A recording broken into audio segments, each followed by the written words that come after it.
Greetings, fellow men. Servus Männer. It's Red Pill Germany again, and today I want to talk about another reaction from a German political party, from a prominent German politician, to the election of Donald Trump to be the American president. And I really didn't notice this reaction at that time. It was towards the end of November last year, and I talked about the reaction from the Green Party and from the Christian Democratic Party, Merkel's party. But this very, very curious speech by Sahra Wagenknecht from the party Die Linke, so the socialistic communist party of Germany, is something that I really didn't notice back then. I just saw it now because the AfD's YouTube channel had some outtakes of that speech on their channel.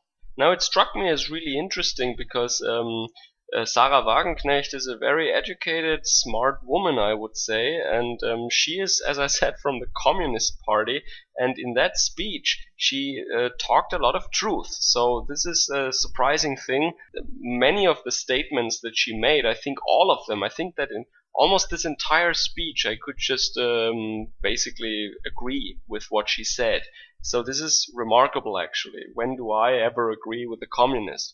So I want to explain to you a little bit about that party and a little bit about her and why it is so remarkable that it almost sounded to some people in the mainstream as if she praised Donald Trump, which she didn't do. But they are so thin-skinned at the moment that they even accused her of basically advertising for the AfD or praising Donald Trump. So first of all, what did she say in that speech? So among several other talking points, for example, she said that Bernie Sanders was basically betrayed by his party and that he would have been a much better candidate, that Clinton was the candidate of the establishment who stood for a policy like we had it before, and the people were not so much voting for Trump as much as that they voted for the anti-establishment candidate, basically, which is true. I think she got that right. And she also said that the working people are basically fighting back against the establishment, that they are worse off than in the 70s or in the 80s, that we have a generation of kids now who have less chances, who have less wealth than their parents' or grandparents' generation, which is by and large also true in many areas of our nations, at least. And she also went on to say that the refugee programs that we have led Muslim terrorists into our countries, people who are violent criminals who are running free amongst us, in our cities, in our streets, and we have to stop that. That's also a thing she said. To my surprise, actually, I wouldn't have expected she goes that far, but yeah, she spoke a lot of truth. So the significance of that is not because she is a woman with an opinion or something. No, when you are in a political party, you are not just a person. So if there was no voter bloc or no wing of her party who thought like that behind her, then she wouldn't be there. Because parties have conventions where they fill the list positions, where they vote the candidates in, basically, and if you don't have the support of a significant section of the society or a voter bloc behind you, basically, then you will not be a higher up in a party.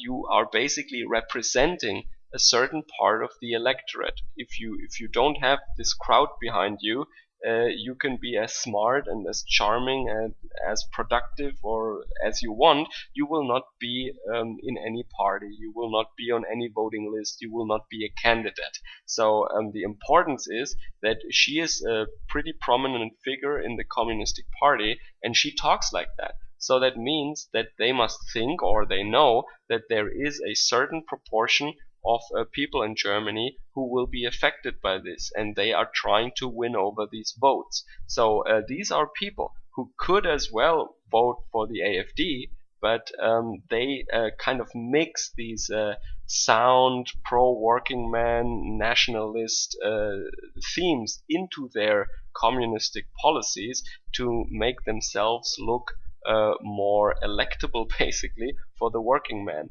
because working people are really not really drawn to vote for this party. It's mostly unemployed people or hardcore old school communists who vote for this party. And of course, people from the mainstream accused her for basically praising Donald Trump, which is absolutely not true. She just basically said that she can understand why the people voted for him, and that she wants to prevent a similar situation in Europe or in Germany. So she doesn't want a German equivalent of Donald Trump to be elected here. So she wants to avoid that basically. So even though she understands why the Americans voted for him, her goal is completely the opposite. I mean, she wants more foreigners here. She wants higher welfare. She wants a complete control of the state, of the one-party state then. She wants a one-party state, I think, because she's a communist, and she wants them to control the economy completely. This is why she's a socialist. I mean, this is what socialism is. This is what communism is. Sweden and Germany are often called basically socialist countries. I would disagree.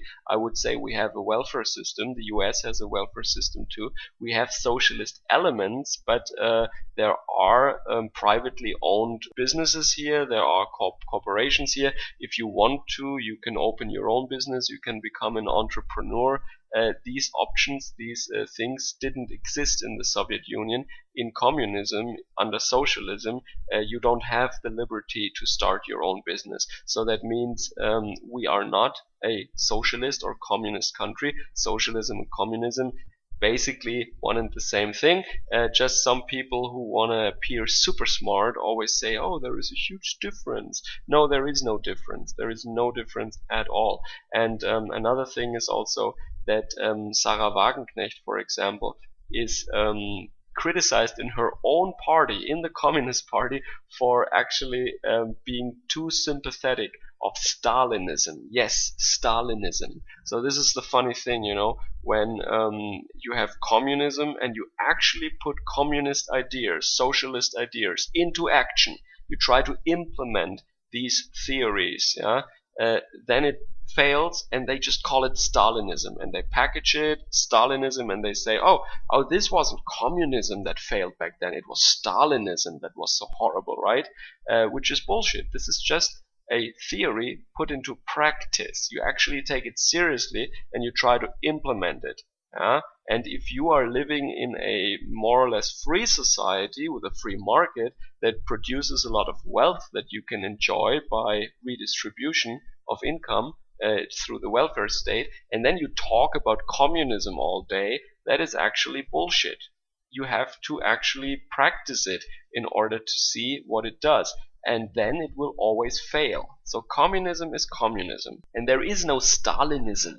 It doesn't exist. It's just communism put into practice. That's all it is. And they do the same thing with Islam, by the way. They come up with these new words like Salafism and Wahhabi Islam, and Islamism is another very funny word. So I think these concepts don't exist, and actually most Mohammedans and also the Turkish president Erdogan, they agree with me. Erdogan says there is just one Islam, right? The question is just, are you just a cultural Muslim who was born into a Muslim family and kind of a little bit identifies with it but doesn't really take the Quran seriously, and who doesn't accept Muhammad as his personal ideal for a just lifestyle, right?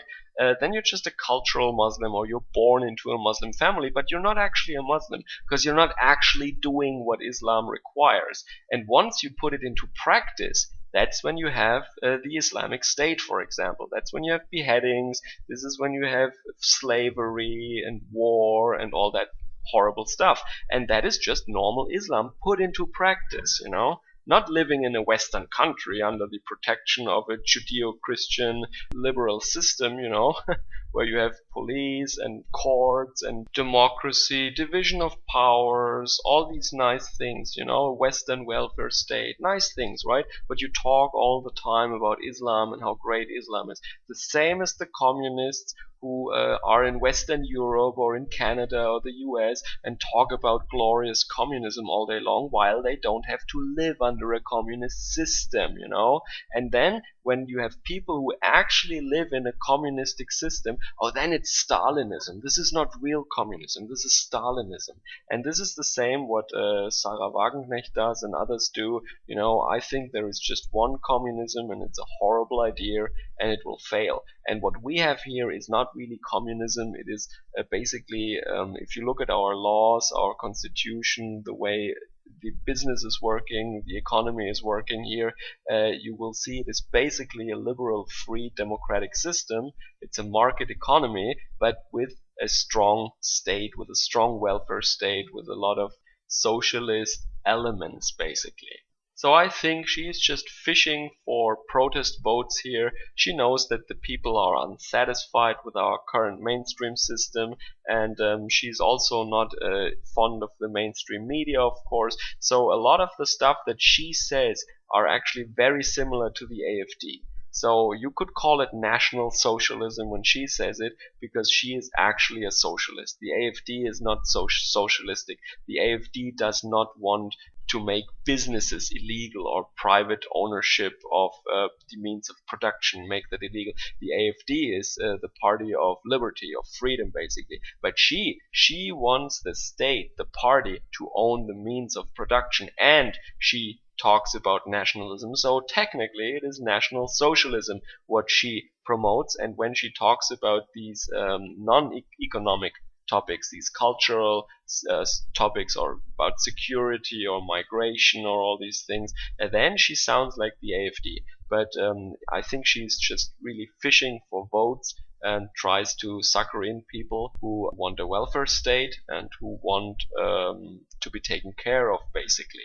But for this kind of national socialism that she promotes, she's of course under a lot of criticism in her own party. And make no mistake, if the Social Democrats, the Green Party, and her party would form a coalition, a red-red-green coalition together, she would have nothing to say in that coalition, that is for sure. That would be just higher taxes, more redistribution of wealth, open borders, more Islam, more foreigners, more crime. That's what it would be.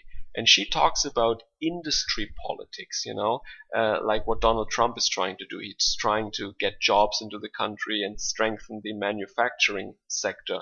The thing is, she has no clue of what she's talking about. I mean, yeah, we need a strong industry, but she's the last person who understands anything about that. She never worked a day in the private sector, I think. She went straight from studying philosophy and studying some kind of economics, I think. She went straight to the party. She got a job at the party, and then she had several jobs in the government sector, basically. So please let me know if in your countries there are also politicians on the far left side of the spectrum, so socialists or communists, who are now trying to jump on this Trump train, so to speak, and also raise topics like industry, jobs, security, immigration issues, and all that stuff to just get voters that are dissatisfied with these topics. But then, of course, if they vote for a communist candidate, they would just get more immigration and less industry and higher taxes, that's for sure.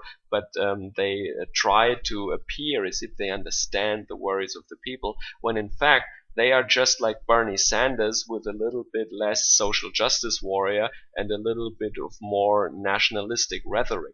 But basically they are complete Sanders kind of people.